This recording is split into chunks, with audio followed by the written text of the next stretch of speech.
পবিত্র কোরআন আমি বুকে নিয়ে কইতাছি, তুই কষ্ট নাই যে আমি পেট পাতেছি ফিরিস কিনছি, আল্লাহ তুই মাফ করে হইল না আল্লাহ। আল্লাহ এই কোরআন শিখলে আমি কোথায় আল্লাহ এমন একটা ধ্বংসের পথে দিয়ে যাও যে মিথ্যা অপবাদ আমার দিতেছে আল্লাহ। আমি তোমার এই কোরআন বুকে নিয়ে আমি কইতাছি, আমি আর বাড়ি যাই সহ্য করতে। আল্লাহ তুমি এই মিথ্যার ফল একটা দেও আল্লাহ, আমি আর পারি না আল্লাহ। তুমি একটা মিথ্যার ফল তুমি দেও আল্লাহ, কোথা তুমি থাইকা থাকো এই কোরআনের আল্লাহ, বান্দা মিথ্যা কোরআন সত্য আল্লাহ। আমি যদি কোনো পাপ করি আল্লাহ তুমি আমার বিচার দিলে নেই বিচার দেও আল্লাহ খোদা।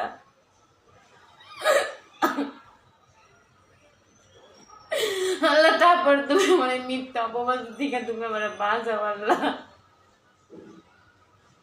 আমি আর পারি না আল্লাহ রে।